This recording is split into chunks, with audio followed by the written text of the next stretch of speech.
अस्सलाम वालेकुम वरहमतुल्लाहि वबरकातुहू। अल-यौम यौमुल इत्नीन 30 जमादिउल अव्वल 1443 हिजरी। आज पीर का दिन है जिसको सोमवार भी कहा जाता। जनवरी की 3 तारीख 2022। इंशाअल्लाह अब हम अपने कुरान क्लास शुरू करते हैं। आज हम सूरह आले इमरान आयत नंबर 117 से इंशाअल्लाह शुरू करेंगे। बिस्मिल्लाहि वल्हम्दुलिल्लाहि वस्सलातु वस्सलाम अला अशरफिल अंबियाइ वल मुरसलीन अम्मा बाद फअऊज़ु बिल्लाहि मिनश शैतानिर रजीम। रब्बिश्रह ली सदरी वयस्सिर ली अमरी वहलुल उक़दतम मिन लिसानी यफ़क़हू क़ौली। रब्बी ज़िदनी इल्मा। अऊज़ु बिल्लाहि मिनश शैतानिर रजीम। मसलु मा युनफ़िक़ूना, मिसाल जो वो खर्च करते हैं, फ़ी हाज़िहिल हयातिद दुनिया, इस दुनिया की ज़िंदगी में, कमसली रीहिन, मिसाल जैसे कि हवा हो, फ़ीहा सिर्रुन, जिसमें जो सो पाला हो, असाबत हरसा, वो जा लगे खेती को, कौमिन, उस कौम के, ज़लमु अनफुसहुम, जिन्होंने जुल्म किया अपने नफ्स पर, फ़अहलकतहु, बस उनको हलाक कर दिया। वमा ज़लमहुमुल्लाहु, और उन पर जुल्म नहीं किया अल्लाह ने, वलाकिन अनफुसहुम, और लेकिन वो अपने नफ्सों पर, यज़लिमून, वो जुल्म करते थे। यानी इससे पहले आयत में जो अल्लाह ताला ने कहा था ना कि जो लोग कुफ्र किए उनको उनके माल और उनकी औलाद कुछ काम नहीं आएंगे क़यामत के दिन अल्लाह के पास, और वो जहन्नम वाले होंगे और उसमें हमेशा हमेशा रहेंगे। तो उन लोगों के बारे में अल्लाह ताला इस आयत में कह रहे हैं कि उनकी मिसाल ऐसे ही है जो कि वो दुनिया की ज़िंदगी में खर्च करते हैं। यानी वो काफिर जो दुनिया की ज़िंदगी में माल खर्च करते हैं, उनकी मिसाल ऐसे ही है जैसे कि एक तेज़ और तुंद हवा थी वो, जिसके अंदर एक पाला था जो एक शोला वगैरह आके खेती को लग जाए। यानी वो लोग जो कि अपने नफ्सों पे जुल्म करते, उन लोगों की खेती को आके लग गया और उसको तहस नहस कर दिया। और अल्लाह ताला ने उन पर जुल्म नहीं किया, लेकिन उन लोगों ने अपने नफ्सों पर जुल्म किया। तो मतलब क्या है कि जो लोग कुफ्र करते हैं, जो अल्लाह पर ईमान नहीं लाते, उन लोग अगरचे कि दुनिया की ज़िंदगी में चाहे जितने अच्छे काम करे, जितने जो सो सदका खैरात करे, नेकी के काम करे, चैरिटी के काम करे, उसका उन्हें आखिरत में कोई फ़ायदा नहीं मिलेगा, कोई उसका अजर नहीं मिलेगा। ये बात हमको अपने जहनों में अच्छी तरीके से बिठा लेना चाहिए, बहुत इंपॉर्टेंट भी है। क्योंकि अक्सर हम देख रहे होते कि कई लोग क्या है, ईमान के मामले में कमज़ोर होते हैं, नमाज रोज़े में कमज़ोर होते हैं, और जो सो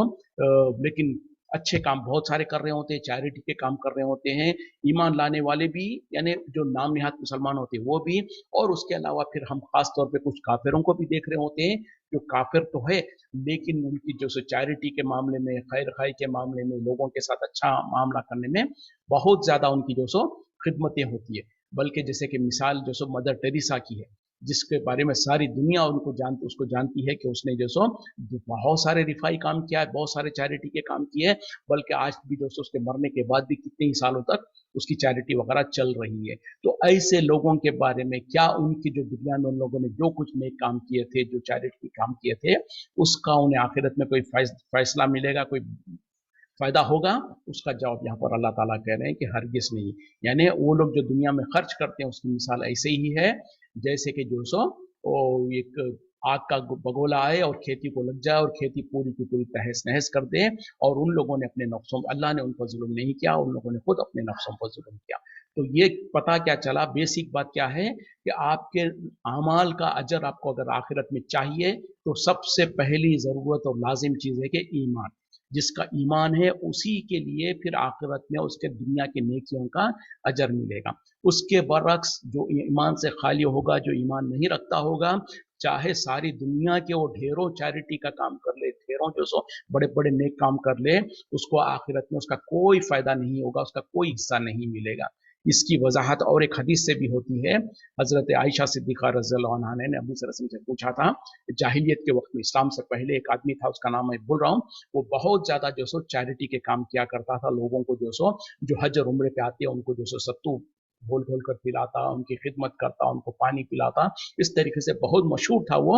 लोगों की खिदमत करने में। तो हजरत आयशा सिद्दीक़ा रज़ियल्लाहु अन्हा ने पूछा नबी सल्लल्लाहु अलैहि वसल्लम से कि क्या उसको उसके नेक कामों का बदला कुछ मिलेगा क़यामत में या उसके मरने के बाद? नबी सल्लल्लाहु अलैहि वसल्लम ने कहा कि नहीं। तो पता क्या चला, जो इंसान ईमान में नहीं है, ईमान से खाली है, उसके जितने भी अच्छे काम होंगे, उसका जो कुछ भी फायदा मिलना होगा उसको दुनिया में ही मिल जाएगा। जैसे कि उसकी इज्जत मिल जाएगी, उसको शोहरत मिल जाएगी, लोग उसको वाह वाह कर देंगे,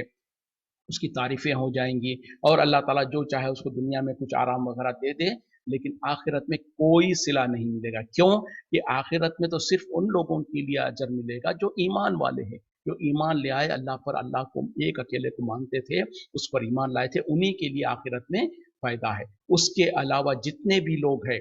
यानी चाहे वो जितने अच्छे-अच्छे काम किए थे वो दुनिया में, लेकिन आखिरत में, क्योंकि हकीकत में देखें सबसे पहले क्या है, जो इंसान अपने हकीकी रब को ही ना पहचाने, अपने रब का ही वफादार ना हो, तो फिर उसके दूसरे उसके फायदे नेकियों का क्या फायदा है, क्या एहसान है। जबकि हम देख रहे होते हैं लोगों को, कई काफिर है जो बड़ी बड़ी चैरिटी ऑर्गेनाइजेशन चला रहे हैं, बहुत ज्यादा चैरिटी के काम कर रहे हैं, बल्कि कई कई तो फुल टाइम अपनी पूरी जिंदगी को चैरिटी में लगाए हुए हैं, पूरा का पूरा मेहनत कर रहे हैं, तकलीफ उठा रहे हैं, सब कुछ कर रहे हैं। बहुत अच्छी बात है, अप्रिशिएटेड है, सब कुछ है कि वाकई वो चैरिटी के काम कर रहे हैं, लेकिन आप जरा बताएं कि वो ज्यादा बेहतर है या वो इंसान जो कि अपने रब को पहचानता है। ये इसने तो अपने रब को ही नहीं पहचाना, अपने रब का वफादार बंदा ही नहीं बना है। दुनिया में तो सारे अच्छे काम कर रहा है, लेकिन सबसे बड़ा अच्छा काम जो था कि एक अल्लाह को पहचानना, उसकी बंदगी करना, उसके सामने झुक जाना, उसी को नहीं किया है, तो उसके सारे नेक अमल बर्बाद है, कोई उसका फायदा नहीं है। दुनिया में तो शायद उसको कुछ मिल जाए, लेकिन आखिरत में कुछ फायदा नहीं मिलेगा।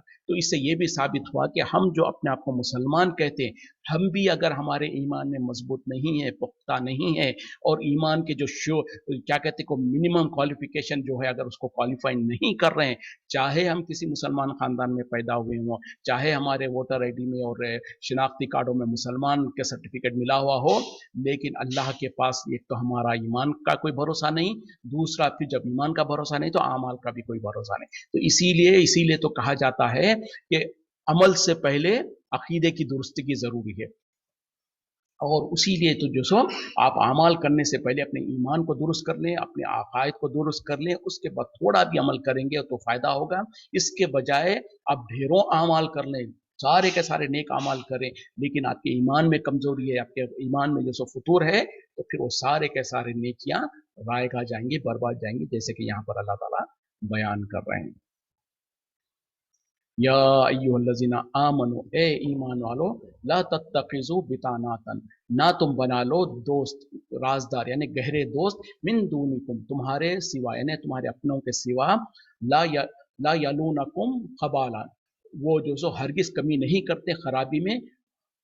वदू मा अनितुम, और वो चाहते हैं कि तुम तकलीफ में पाओ, खद बदात खद बतातल बगाओ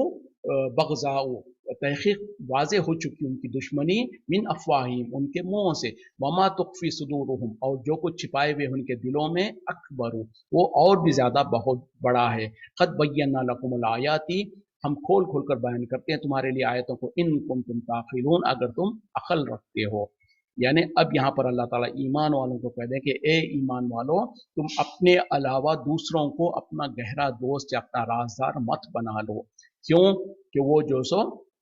तुम्हारे तुम्हारी दुश्मनी में तुमको खराबी चाहने में कोई कसर नहीं छोड़ते, और जो सो वो चाहते हैं कि तुम तकलीफ में और मुसीबत में पड़ जाओ, और जो कुछ उनके दिलों के अंदर जो बुग़्ज़ है, दुश्मनी है, जो उनके ज़बानों से जो जाहिर हो गई वो तो जाहिर हो ही गई है, और उसके अलावा जो उनके दिलों के अंदर छुपा हुआ है वो इससे कहीं ज़्यादा है। और अल्लाह ताला तुमको खोल खोल कर आयतें बयान करता है ताकि तुम अकल रखो, तुम समझ सको। तो इसमें हम मुसलमानों को, ईमान वालों को अल्लाह ताला ये हुक्म दे रहे हैं कि तुम अपने अलावा यानी ईमान वालों के अलावा दूसरों को अपना गहरा दोस्त और राजदार मत बनाओ। मतलब क्या है कि इसका मतलब हरगिज नहीं है कि उनसे दुश्मनी करो या उनके साथ बुग़्ज़ करो, उनके साथ जुल्म ज़्यादती करो। दोनों में फ़र्क होता है। एक होता है कि उनके साथ अच्छाई के साथ पेश आना, उनके साथ हुस्न सलूक करना, उनके साथ जुल्म ज़्यादती नहीं करना, ये तो हर इंसान के साथ, चाहे वो काफिर हो चाहे मुसलमान हो, जो भी हो उनके साथ करना ज़रूरी और लाजमी है। लेकिन इसके अलावा एक चीज़ होती है वला और बरा, यानी किससे आपकी गहरी दोस्ती होगी और किससे आपको नफरत होगी। तो ये होगा कि ईमान वाले आपस में एक दूसरे जो सो गहरी दोस्ती होगी, एक दूसरे के दोस्त होंगे वो, लेकिन जो ईमान वाले नहीं हैं उनसे तो आप अच्छे अखलाक से तो पेश आ सकते हैं, उनके साथ खैर खाई तो कर सकते हैं, उन पर जुल्म ज़्यादती नहीं करेंगे, लेकिन उनको अपना गहरा दोस्त, अपना राजदार नहीं बनाएंगे। क्यों? कि वो तो जो सो बहरहाल उनका कुफ्र की वजह से वो जो सो तुम्हारे दुश्मन है, और जो सो दीनी वजह से तुम्हारे दुश्मन है, तुम्हारे साथ उनका बुग़्ज़ होता है। तो जिसको अल्लाह ताला यहाँ पर खोल कर बयान कर रहे हैं कि अपने इसके अलावा तुम दूसरों को जो सो गहरा दोस्त मत बनाओ, क्योंकि उनकी हालत क्या है कि वो तुम्हारी बुराई में, तुम्हारी खराबी में कभी कोई कसर नहीं छोड़ते, और वो चाहते हैं कि तुम तकलीफ और मुसीबत में पड़ जाओ। और जो उनके जबान जो उनके जो सो जबानों से जो जाहिर हो गया वो तो तुम्हारे सामने जाहिर ही है। जो कुछ बुग़्ज़ और अनात वो अपने दिलों में रखते हैं, और जो दिलों के अंदर छुपा के रखते हैं वो तो इससे कहीं ज्यादा है। तो इसके वजह से जो सो हमको जो सो एहतियात करने की जरूरत है कि एक तरफ तो है कि उनके साथ अच्छा सलूक करें, उनके साथ अच्छा खैर खाई के साथ करें, इससे अल्लाह ताला नहीं रोकता। लेकिन फर्क जो है कि गहरा दोस्त बनाना, राजदार बना देना खास तौर पे, और खास तौर पे जब जो सो कोई बड़े पोजीशन में हो, मुल्क की सतह पे हो, या कोई जो सो बड़े जिम्मेदारी का हो, तो वो अपने साथ जो सो किसी गैर मुस्लिम को खास राजदार बनाएगा, या उसको अपना साथी बना के गहरा दोस्त बना के रखेगा, तो हो सकता है कुछ उनके जो सो उम्मत के जो मामला होते हैं उसमें कुछ कॉम्प्रोमाइज हो जाए। तो इस वजह से मना किया जा रहा है, वरना तो जैसे उनके साथ खैर खाई के साथ पेश आना, अच्छे स्वरूप से पेश आना, इससे कहीं पर अल्लाह ताला मना नहीं करता। क्योंकि दुश्मन जो कुफ़ार जो है, उन लोगों के अंदर जो है हमारे वजह से, हमारे ज़ात से उनको कोई दुश्मनी नहीं, बल्कि हमारे दीन के वजह से उनको दुश्मनी है। देखें नबी सल्लल्लाहु अलैहि वसल्लम और सहाबा को भी जो सताया जाता था मक्के में, किस वजह से? उनकी आपस की तो कोई दुश्मनियां नहीं थे, बल्कि आपस में तो वो रिश्तेदारियां थी। एक तरफ मुसलमानों में कोई उनका एक भाई है तो दूसरा मुसलमान, एक दूसरा जो सो काफिर है। बाप जो सो मुसलमान है तो बेटा काफिर है, काफिर बीवी जो सो मुसलमान है तो शोहर काफिर है। इस तरीके के हालत थे, और उनके बीच में जो दुश्मनियां थी, अदावतें थी, सिर्फ दीन के वजह से थी। तो वही चीज आज भी हम देखते हैं कि जहां पर दीन की, भले आपके साथ जो सो जाहिरी तौर पर बहुत अच्छे अखलाक से पेश आएंगे, लेकिन दीन के वजह से आपसे वो दुश्मनी रखते हैं, बुग़्ज़ रखते हैं। इस वजह से अल्लाह ताला कह रहे हैं कि उनको अपना गहरा दोस्त मत बनाओ। हा अंतुम हा उलाई, सुन लो तुम ही हो वो लोग, तुहिब्बूनहुम, तुम तो उनसे मोहब्बत करते हो, वला युहिब्बूनकुम, और वो तुमसे मोहब्बत नहीं करते, और तुमिनूना बिल किताबि कुल्लिही, और तुम ईमान ले आते हो किताब पर पूरी की पूरी। व इज़ा लक़ूकुम, और जब वो तुमसे मिलते हैं, क़ालू, कहते हैं, आमन्ना, हम ईमान ले आए। व इज़ा ख़लौ, और जब वो अकेले होते हैं, असो अलैकुम, वो काट काट लेते हैं तुम पर, अनामिला, अपनी उंगलियों को, मिनल गैज़ि, गुस्से के मारे। कुल, कह दीजिए, मूतू बिगैज़िकुम, तुम मर जाओ अपने गुस्से में। इन्नल्लाह, बेशक अल्लाह, अलीमुम बिज़ातिस सुदूर, अच्छी तरीके से जानता है जो तुम्हारे सीनों में जो भेद है। मैंने ये, हाँ हाँ, तुम ही तो, वही तो लोग हो जो कि तुम उनसे मोहब्बत करते हो, वो तुमसे मोहब्बत नहीं करते, और तुम तो किताब के ऊपर, पूरी किताब पर ईमान ले आते हैं, जबकि वो ऐसा नहीं करते। और क्या है कि जब वो तुम्हारे सामने होते तो तुम्हारे साथ ईमान लाने का दावा करते हैं, और जब तुम्हारे से अकेले होते हैं तो अपनी उंगलियों को चबा जाते हैं गुस्से के मारे। तो अल्लाह ताला कह रहे हैं कि उनको कहो कि तुम अपने गुस्से में मर जाओ, यानी इसी गुस्से में, इसी गैज़ में तुम मर जाओ। और अल्लाह ताला तो जो सो तुम्हारे दिलों के भेद को बहुत अच्छी तरीके से जानता है। इसमें खास तौर पर उन मुनाफिकीन का जिक्र है जो ज़ाहिरी तौर पर ईमान वालों के सामने कहते थे कि हम ईमान ले आए, लेकिन जब पीछे जाते तो मुसलमानों के ऊपर जो कुछ अल्लाह ताला की तरफ से कोई नेमत आती, कोई खुशी होती, तो उसके मारे, गैस और गुस्से के मारे में अपने ज़बान और अपने दांतों में उंगलियां छबाकर, जैसे कहा जाता ना कि गुस्से में कोई इंसान जो सो अपनी उंगलियों को दांतों में लेता है, तो उस तरीके से अल्लाह ताला कह रहे हैं कि वो अपने गैस और गुस्से की वजह से अपने दांतों में जो सो उंगलियों को छबा जाते हैं। और जो सो अल्लाह ताला कह रहा है कि तुम इसी गैस और गुस्से में मर जाओ, अल्लाह ताला तुम्हारे दिलों के भेद को बहुत अच्छी तरीके से जानता है। इन तमससकुम हसनतुन, अगर तुम्हें पहुंचती है कोई भलाई, तसुहुम, उन्हें बुरा लगता है। व इन तुसिबकुम सय्यतुन, और अगर तुम्हें पहुंचती है कोई मुसीबत, कोई मुश्किल, यफरहु बिहा, वो खुश हो जाते हैं उस पर। व इन तस्बिरु, और अगर तुम सबर करो, व तत्तकू, और तुम तकवा इख्तियार करो, ला यजुर्रुकुम कैदुहुम शैअन, तो कोई तुम्हारा नुकसान नहीं कर पाएंगे उनके चाल और उनके फरेब तुम्हारा। इन्नल्लाह, बेशक अल्लाह, बिमा यामलूना मुहीत, जो कुछ वो कर रहे हैं उसको अच्छी तरीके से अल्लाह ताला घेरे हुए हैं। ये अल्लाह ताला इस आयत में उसका सबब बता रहे हैं। यानी पहले जो बताया था ना कि वो तुम्हारे सामने जब ईमान का दावा करते हैं, पीछे जाते तो गैज़ और गुस्से में अपनी उंगलियों को चबाते हैं, और वो वजह क्या है उसको इस आयत में बताया जा रहा है कि अगर तुम्हें कोई खुशी पहुंचती है, कोई तुम्हें भलाई पहुंचती है, तो उनको तकलीफ होती है, और अगर तुम्हारे पर कोई मुसीबत आती है, कोई मुश्किल आती है, तो वो खुश हो जाते हैं। और अल्लाह ताला कह रहे हैं कि वो तुम्हारा कुछ बिगाड़ नहीं पाएंगे, अगर तुम जो सो अल्लाह पर तुम सही माने में सब्र करो और तकवा इख्तियार करो तो तुम्हारा वो कुछ बिगाड़ नहीं पाएंगे। और अल्लाह ताला जो कुछ वो कर रहे हैं उसका सारा का सारे को अल्लाह ताला घेरे हुए। तो यहाँ पर जो मुनाफिकीन जो है, जो ईमान लाने का दावा तो करते थे, मुसलमानों के सामने कहते थे कि हम ईमान वाले हैं, लेकिन पीछे जाने के बाद ईमान वालों से बुग़्ज़ अदावत करते थे। तो उन लोगों का जिक्र है कि ज़ाहिरी तौर पर तो ईमान का दावा करते हैं, लेकिन पीछे जाने के बाद जब मुसलमानों के ऊपर जो कोई खुशी आती है, कोई उनको कोई मदद मिलती है तो उनको बहुत तकलीफ होती है, और मुसलमानों के ऊपर कोई तकलीफ आती है, कोई मुसीबत आती है तो खुश होते हैं। तो इससे खुद साबित हुआ कि उनके दिलों में कितना ज़्यादा बुग़्ज़ और अदावत है। जबकि जो आपसे मोहब्बत करता है उसको आपकी तकलीफ पर उसको तकलीफ होती है, आपकी खुशी पर उसको खुशी होती है। लेकिन कोई आपसे ज़ाहिरी तौर पे दोस्ती का दावा तो करे, लेकिन आपकी खुशी में उसको तकलीफ हो और आपके मुसीबत में उसको खुशी हो, तो आप खुद समझ सकते हैं कि कितना बड़ा दोगला और कितना बड़ा मुनाफिक है वो इंसान। ज़ाहिरी तौर पर आपके साथ दोस्ती का ढोंग तो कर रहा है, लेकिन हकीकत में वो आपका दोस्त नहीं है। तो ऐसे ही लोगों के बारे में अल्लाह ताला मुसलमानों को जो सो खबरदार कर रहे हैं कि तुम खबरदार इनसे बचे रहना, क्योंकि इन लोगों का हाल इस तरीके का है। वइज़ गदौता, और जब आप सुबह सवेरे मिन अहली का अपने घर वालों से, तुबव्वी मोमिनीना बिठा रहे थे मोमिनों को मकाईदल क़िताली जंग के ठिकानों के ऊपर। वल्लाहु समीउन अलीम, और अल्लाह ताला सुनने वाला जानने वाला है। यानी ए नबी सल्लल्लाहु अलैहि वसल्लम, जब सुबह सवेरे आप अपने घर से निकले और जो सो मोमिनों को उनके जंग के जो सो मार्के में जो जंग का महाज जो है उसमें लोगों की जो सो उनकी तैनाती कर रहे थे, अल्लाह ताला जो सो सुनने वाला जानने वाला है। यहाँ पर जो सो जंग उहद की जो तैयारी हो रही थी उसके बारे में यहाँ पर अल्लाह ताला उसका कुछ पस मंज़र बयान कर रहे हैं, उसके अहवाल को बयान कर रहे हैं।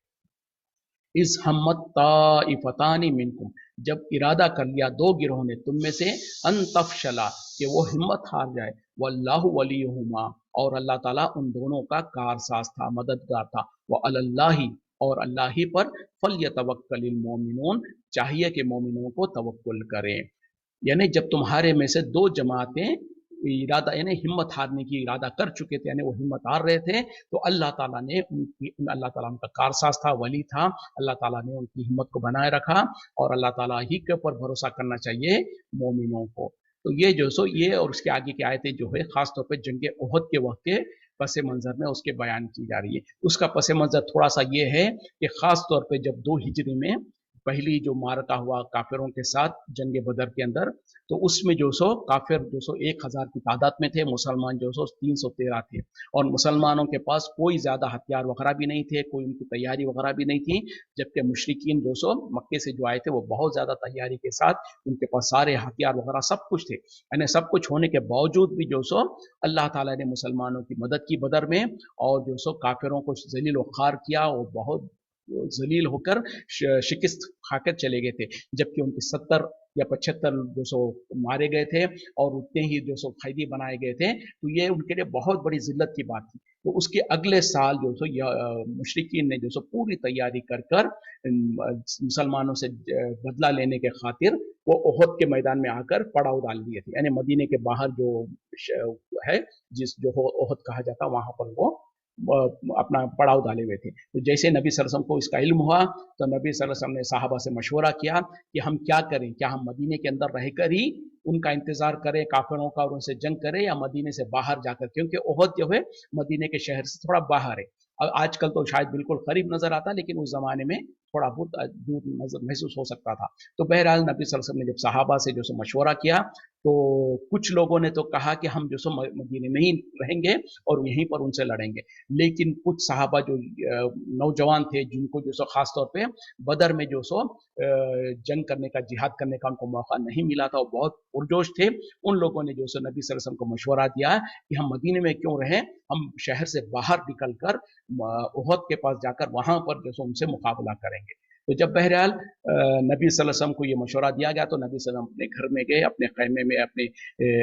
घर के अंदर जाकर जो हथियार वगैरह है जो इस्तेमाल करते हैं, जो जंग का जो लिबास होता है वो पहनकर बाहर निकल कर आ गए। لیکن بعد میں جو سو جن لوگوں نے یہ مشورہ دیا تھا کہ جو سو کہ ہم باہر جائیں گے، ان لوگوں کو محسوس ہوا کہ شاید ہم نے غلطی کیا ہے نبی صلی اللہ علیہ وسلم کو اس طریقے کا مشورہ کر کے، تو ان لوگوں نے کہا کہ یا رسول اللہ صلی اللہ علیہ وسلم اگر آپ کو پسند نہیں ہے یہ معاملہ تو پھر تو ہم جو سو مدینے میں رکیں گے، مدینے میں رکے ہی جو سو ہم ان کا انتظار کریں گے۔ لیکن نبی صلی اللہ علیہ وسلم نے کہا کہ نہیں، ایک نبی جو ہے جب جنگ کی جو ہتھیار وغیرہ اٹھا لیتا ہے تو اس کو جب دوبارہ اللہ کے پاس سے فیصلہ ہوئے بغیر وہ اپنے ہتھیار کو نہیں رکھتا، تو لہٰذا چلو سب کو جو لے کر آپ نے مدینے سے باہر لے کر نکل گئے۔ لیکن اب جیسے ہی نکلے تو کچھ لوگوں نے جنہوں نے جو سو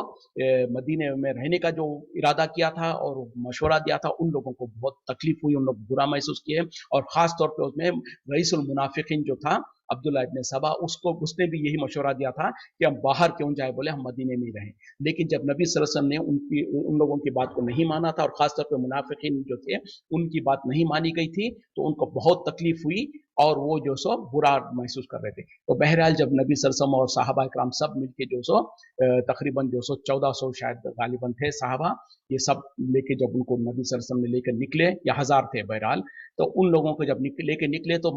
احد پہنچنے سے پہلے یہ یہودی یہ جو منافق تھا عبداللہ ابن سبا، اس نے جو سو یہ بہانہ کیا کہ ہماری بات کو نہیں مانا گیا اور ہم کو جو سو کیوں خواہ خواہ کہ ہم جو کھلے میدان میں جا کے لڑیں اور اپنے آپ کو ہلاک کریں، تو لہٰذا یہ بہانہ کر کے اس نے اپنے ساتھیوں کو تقریباً 300 لوگوں کو لے کر وہ پلٹ گیا۔ اب دیکھیں جب جنگ کے لیے خاص طور پہ لوگ جاتے ہیں اور راستے میں اب اس طریقے کا معاملہ ہوتا تو اکثر یہ فطری بات ہے کہ باقی کے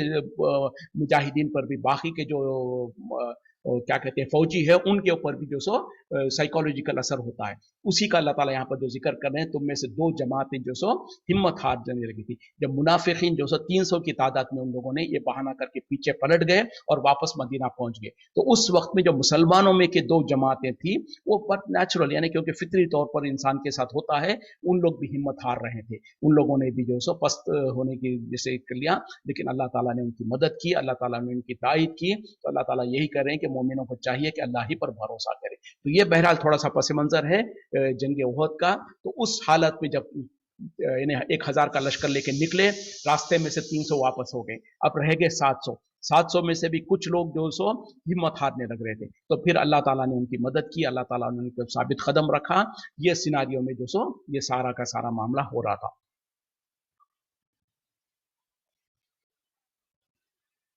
وَلَقَدْ نَصَرَكُمُ اللَّهُ بِبَدْرٍ، اور البتہ اللہ تعالیٰ نے تمہاری مدد کی بدر میں، وَأَنْتُمْ، اور حالانکہ تم تھے اذلۃ، کمزور تھے، فَاتَّقُوا اللَّهَ، بس تم ڈرو اللہ سے، لَعَلَّكُمْ تَشْكُرُونَ، تاکہ تم شکر گزاری کرو۔ اور اسی حالت میں اللہ تعالیٰ مسلمانوں کو یاد دلا رہے ہیں کہ تحقیق اللہ تعالیٰ نے تمہاری مدد کر چکا ہے بدر کے میدان میں، اور جبکہ تم کمزور تھے، یعنی اس وقت تم کمزور تھے، اس وقت بھی اللہ تعالیٰ نے تمہاری مدد کی، بس تم اللہ سے ڈرتے رہو تاکہ تم شکر گزاری کرو۔ تو اس وقت میں اللہ تعالیٰ جب احد کے وقت میں لوگوں کو ہمت دلا رہے ہیں اور کہہ رہے ہیں کہ تم ڈرنے کی بات نہیں ہے، پہلے جب تم کمزور تھے اس وقت میں بھی اللہ تعالیٰ نے تمہاری مدد کیا ہے، یعنی اللہ تعالیٰ پہلے تمہاری مدد کر چکا ہے جبکہ خاص طور پہ تم کمزور تھے، اب تو تم تعداد میں پھر بھی بہتر ہو، اس وجہ سے اللہ تعالیٰ مسلمانوں کو، ایمان والوں کو ہمت افزائی کر رہے ہیں۔ استقول للمؤمنین، اور جب آپ کہہ رہے تھے ایمان والوں سے، الن یکفیکم، کیا تمہارے لیے کافی نہیں ہے، ان یمدکم، کہ تمہاری مدد کی جائے، ربکم، تمہارے رب کے طرف سے، بثلاثۃ آلاف، 3000 کے ذریعے سے، من الملائکۃ، فرشتوں سے، منزلین، جو کہ اتارے ہوئے ہیں۔ یعنی اے نبی صلی اللہ علیہ وسلم، جب آپ مومنوں سے کہہ رہے تھے، مومنوں کو مخاطب ہو کے کہہ رہے تھے کہ کیا تمہارے لیے کافی نہیں ہے کہ تمہارا رب تمہاری مدد کرے 3000 فرشتوں کے ذریعے سے جو آسمان سے اتارے گا، یعنی جب خاص طور پہ مسلمان پریشان ہو رہے تھے، مسلمان جو سو ہمت ہار رہے تھے، تو اللہ تعالیٰ یاد دلا رہے کہ اے نبی صلی اللہ علیہ وسلم، اس وقت میں آپ جو سو اپنے مومن لوگوں سے کہہ رہے تھے کہ کیا تمہارے لیے کافی نہیں ہے کہ اللہ تعالیٰ جو سو تمہارے لیے تمہاری مدد کے طور پر 3000 فرشتوں کو نازل کرے اور وہ تمہاری مدد کرے، کیونکہ خاص طور پہ جب مومن جو سو ہمت ہار رہے تھے تو نبی صلی اللہ علیہ وسلم ان کی ہمت بڑھانے کے لیے یہ بات کر رہے تھے۔ بلا، کیوں نہیں، ان تصبروا، اگر تم صبر کرو، وہ تتقوا، اور تم پرہیزگاری اختیار کرو، وہ یاتوکم من فورکم ھذا، اور وہ آگے آ جائے تمہارے اوپر اچانک، یمددکم ربکم، تمہاری مدد کرے گا تمہارا رب، بخمسۃ آلاف، 5000 کے ذریعے سے، من الملائکۃ مسومین، فرشتے جو کہ نشان زدہ ہوں گے۔ यानी जब नबी सल्लल्लाहु अलैहि वसल्लम 3,000 के बारे में कह रहे थे तो अल्लाह ताला कह रहे हैं कि क्यों नहीं, अगर तुम सबर करो और तकवा इख्तियार करो, और अगर दुश्मन तुम्हारे ऊपर अचानक हमला बोल दे तो अल्लाह ताला तुम्हारा रब तुम्हें 5,000 फरिश्तों के जरिए से तुम्हारी मदद करेगा, जो कि निशान लगे हुए होंगे। यानी फरिश्तों को जो सो अगरचे कि वो इंसान की शक्ल जैसे ही होंगे, लेकिन उनके ऊपर कोई ऐसे निशान होंगे जिससे कि तुम पहचान सको कि वो अल्लाह के तरफ से उतारे हुए फरिश्ते हैं। तो यहाँ पर जब नबी सल्लल्लाहु अलैहि वसल्लम 3,000 के जरिए से उनकी मुसलमानों को जैसे हिम्मत अफजाई कर रहे थे, तो अल्लाह ताला आगे कह रहे हैं कि क्यों नहीं, यानी 3,000 तो 3,000 ही है, बल्कि अल्लाह ताला जो सो तुम्हारी जो सो 5,000 फरिश्तों के जरिए से भी मदद करेगा, अगर तुम शर्त क्या है कि तुम तकवा इख्तियार करो और जो सो अल्लाह के ऊपर सब्र करते रहो, और अगर वो अचानक तुम्हारे पर आ जाए, यानी दुश्मन तुम्हारे पर हमला करने के लिए अचानक आ जाए, तो घबराने की बात नहीं है, अल्लाह ताला तुम्हारी मदद 5,000 फरिश्तों के जरिए से करेगा। वमा जाअलहुल्लाहु, और नहीं है किया अल्लाह ने इसको इल्ला बुशरा लकुम, सिवा ये कि मगर तुम्हारे लिए खुशखबरी के तौर पर, वलितत्मइन्ना कुलूबुकुम बिही, और ताकि तुम्हारे दिलों को इत्मीनान हो जाए इसके जरिए से। वमन नसरु, और नहीं है मदद इल्ला मिन इंदिल्लाही, मगर अल्लाह के पास से, अल अजीज अल हकीम, जो कि गालिब हिकमत वाला है। यानी जो तादाद जो अल्लाह ताला ने जिक्र किया, पहले नबी सल्लल्लाहु अलैहि वसल्लम ने कहा 3,000, उसके बाद अल्लाह ताला कह रहे हैं कि 5,000, तो अल्लाह ताला कह रहे हैं कि ये सारे के सारे सिवाय इस बात के लिए, यानी इसके सिवा कुछ नहीं है कि ये अल्लाह ताला तुमको इसके जरिए से खुशखबरी देना चाहता है और तुम्हारे दिलों को इत्मीनान बख्शाना चाहता है। यानी ये 3,000 का जो नंबर है, फिर उसके बाद 5,000 जो कहा जा रहा, ये तो दर हकीकत में तुम्हारे लिए जो सो खुशखबरी के तौर पर और तुम्हारे दिलों को सुकून और इत्मीनान होने के लिए अल्लाह ताला ये जिक्र कर रहा है, वरना तो हकीकत ये है कि मदद तो सिर्फ अल्लाह ही के तरफ से है, और अल्लाह ताला तो गालिब हिकमत वाला है। यानी ये नंबर्स हो या ना हो, ये नंबर्स के अलावा भी अगर अल्लाह ताला चाहे तो तुम्हारी मदद करने पर कादिर है, लेकिन ये नंबर्स तुम्हें इसी लिए बयान किए जा रहे हैं ताकि तुम्हारी हिम्मत हो जाए और तुम जो सो तुम्हारे दिलों को तुमको खुशखबरी मिल जाए। क्योंकि अक्सर क्या है, खासतौर पे जंग के वक्त में जो सो नंबर्स काउंट, खासतौर पे वहां पर ये नहीं देखा जाएगा कि जैसे कितना एक आदमी कितना पहलवान है या कितना ताकतवर है या कितनी अच्छी उसके पास सलाहियतें हैं। अक्सर जो सो पहले नंबर हेड्स को देखा जाता है कि कितनों के मुकाबले में कितने लोग हैं, यानी दुश्मन के नंबर्स कितने हैं, हमारे नंबर्स कितने हैं। तो इस तरीके से सबसे पहला इफेक्ट, साइकोलॉजिकल इफेक्ट जो सो तादाद के ऊपर ही होता है। इस वजह से अल्लाह ताला कह रहे हैं कि ये हकीकत में ये जो नंबर्स तुमको बयान किए जा रहे हैं वो तुम्हें खुशखबरी के तौर पर और तुम्हारे दिलों को इत्मीनान देने के लिए, वरना तो मदद तो अल्लाह के तरफ से है। अल्लाह ताला तो बिना फरिश्तों के जरिए से, बिना अगर फरिश्तों को नाजिल भी ना करे, फिर भी अल्लाह ताला ईमान वालों की मदद करने पर कादिर है। अल्लाह ताला तो हर चीज के ऊपर गालिब और हिकमत वाला है। तो अल्लाह ताला चाहे तो बगैर फरिश्तों को नाजिल किए भी मदद कर सकता है, लेकिन चूंकि जंग वगैरह में जो सो नंबर्स काउंट्स, तो इसी वजह से अल्लाह ताला कह रहे हैं कि ये नंबर्स और ये तो सारा कुछ कहा जा रहा तुम्हारे दिलों को खुश करने के लिए और तुमको जो सो एक इत्मीनान क़ल्ब अता करने के लिए ये कहा जा रहा है। यक़्ता तरफम ताकि काट डाले एक गिरोह को, मिनल लजीना कफरू, काफिरों के एक गिरोह को, औ यकबितहुम, या फिर उन्हें जलील करे, वयनक़लिबू ख़ाइबीन, ताकि वो लौटे नामुराद होकर। यानी ये सारा का सारा मामला अल्लाह ताला क्यों करना चाहता है, ताकि जो सो काफिरों की एक जमात को जो सो अल्लाह ताला जो सो उनको जलील करे, और जब वो लौटे, जो बाकी के लौट जाएं, तो वो नामुराद होकर जलील और खार होकर लौटे। यानी अल्लाह ताला मुसलमानों को गलबा देना चाहता है, मुसलमानों की मदद करना चाहता है, ताकि काफिरों को जलील करे, ताकि काफिरों को जो सो नामुराद करके लौटाए। लैसा लका मिनल अम्री, नहीं है आप पर ए नबी सल्लल्लाहु अलैहि वसल्लम कोई दखल या कोई हुक्म, शैउन कुछ भी, औ यतूबु अलैहिम, या खुद या तौबा कबूल करे उनकी, औ युअज़्ज़िबहुम, या फिर उन्हें अजाब दे, फ़इन्नहुम ज़ालिमून, यकीनन वो जो सो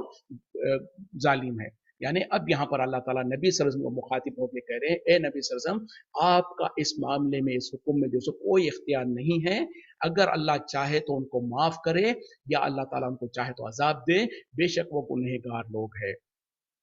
تو اس میں کیا ہے، اس کی شان نزول یہ ہے کہ خاص طور پہ جب جنگ ہونے لگی، جنگ احد شروع ہو گئی، اور جیسے کہ ہم انشاءاللہ اس کی تفصیلات بعد میں پڑھیں گے، تو اس جنگ میں ہوا یہ کہ جو سو ابتدا میں مسلمان جو سو کامیاب ہو گئے، مسلمانوں کو جو سو فتح ملی، لیکن مسلمانوں کے اندر ایک جماعت کو جو نبی صلی اللہ علیہ وسلم نے تقریباً 70 جو تیر انداز صحابہ تھے، ان لوگوں کو پہاڑ کے اوپر اللہ تعالیٰ نبی صلی اللہ علیہ وسلم نے جو سو ان کو متعین کیا تھا، کہا تھا کہ جو سو ان کو واضح حکم دیا گیا تھا کہ چاہے ہم جنگ جیتیں یا جنگ ہاریں، چاہے ہماری کچھ بھی حالت ہو جائے، تم اپنے پوزیشنز کو نہیں چھوڑنا، تم کو جو پوزیشنز پہ کھڑا کیا گیا ہے وہاں سے تم ہرگز نہیں ہٹنا۔ لیکن ہوا یہ کہ جب جنگ شروع ہو گئی اور ابتدا میں جو سو کفار کو جو سو بہت نقصان ہوا اور مسلمان کامیاب ہو گئے، اور مسلمان کامیاب ہو تو کفار اور مشرکین جو سو میدان چھوڑ کر بھاگنے لگے، اور جب کفار میدان چھوڑ کے بھاگنے لگے تو مسلمان جو جنگ کے میدان میں تھے وہ جو سو مال غنیمت وغیرہ جمع کرنے لگے، تو اوپر جن کو تعینات کیا گیا تھا، پہاڑی کے اوپر جو ان کو تعینات کیا گیا تھا، ان لوگوں نے دیکھا کہ جو سو جنگ تو ختم ہو گئی ہے، مشرکین بھاگ رہے ہیں اور مسلمان جو سو مال غنیمت کو جمع کر رہے ہیں، تو اس وجہ سے جو سو ان لوگوں نے اگرچہ کہ نبی صلی اللہ علیہ وسلم نے ان کو کہہ دیا تھا کہ چاہے کچھ بھی حالت ہو تم وہاں سے نہیں ہٹنا، لیکن ان لوگوں نے جو سو اپنے ذہن سے جو سو قیاس کیا، اپنے ذہن سے سوچا کہ جنگ تو ختم ہو چکی ہے، نبی صلی اللہ علیہ وسلم کا حکم تو صرف جنگ تک تھا، اب جنگ چونکہ ختم ہو گئی ہے تو لہٰذا ہمارے کو ہٹنے سے کوئی حرج نہیں ہے، تو وہاں سے اپنے پوزیشنز کو چھوڑ دیے اور وہ بھی جو سو نیچے اتر کر مال غنیمت وغیرہ جمع کرنے کی کوشش اس میں لگ گئے۔ اب یہاں پر جو سو مشرکین اور کفار جو واپس جا رہے تھے، ان لوگوں نے دیکھا کہ اوپر کا حصہ بالکل کھلا ہے اور مسلمان جو سو مشغول ہو چکے ہیں، تو پلٹ کر آئے اور دوبارہ حملہ کر دیا، اور اس حملے میں جو سو مسلمان بہرحال جو سو بہت زیادہ مسلمانوں کا نقصان ہوا۔ جی ولی امام صاحب،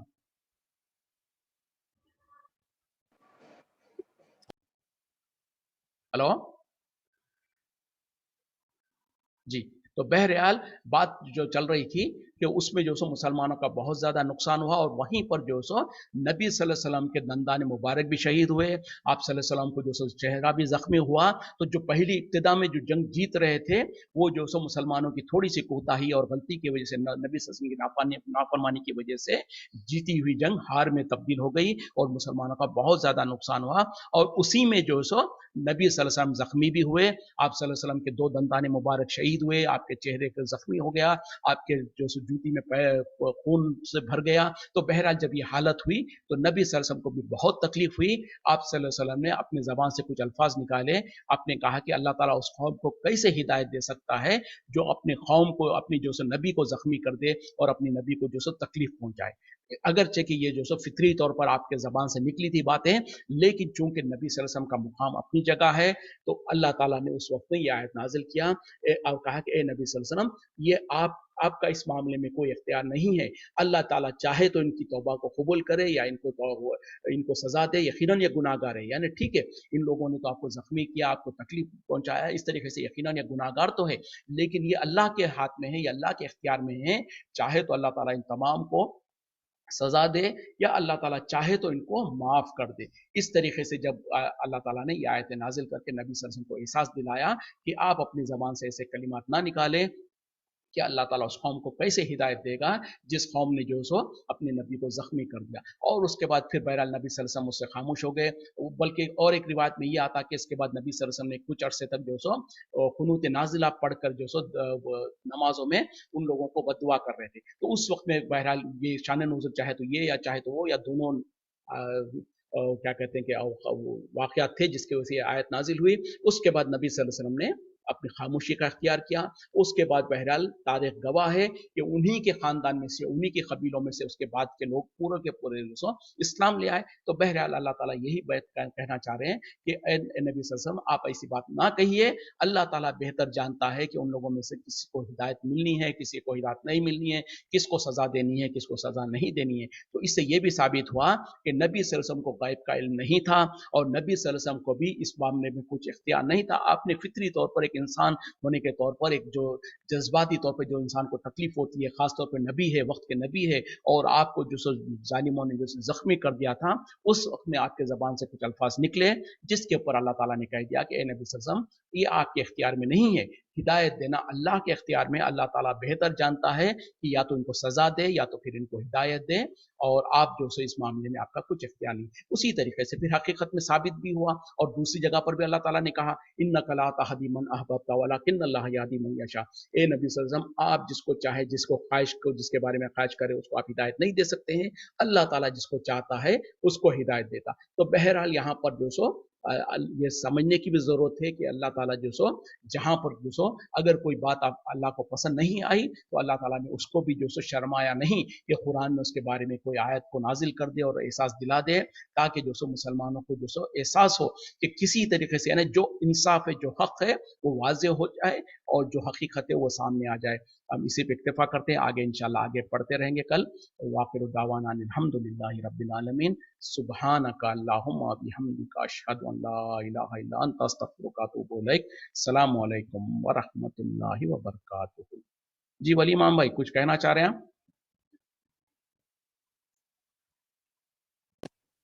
جی السلام علیکم۔ وعلیکم السلام ورحمۃ اللہ۔ ایکچولی وہ جو آپ بتا رہے تھے نا کہ دعا جو ہے نا جمعہ کے خطبے کے بعد جو دعا ہوتی ہے اس میں ہاتھ ریز کر کے دعا نہیں کرنا ہے۔ باقی دعا جو ہم لوگ کرتے ہیں رمضان میں یا کسی بھی ٹائم میں، اس میں تو یا نماز کے بعد کبھی تو اس میں تو ہاتھ ریز کر سکتے ہیں نا، اس میں تو کوئی ایسا نہیں ہے۔ ہاں نہیں کوئی مسئلہ نہیں، لیکن خطبے میں جو امام خطیب جو دعا کرتا ہے تو اس میں آپ آہستہ سے اپنے دل ہی دل میں آمین کہیں گے، لیکن جیسے کہ اکثر ہمارے ساتھی جو ہاتھ اٹھا کر اس طریقے سے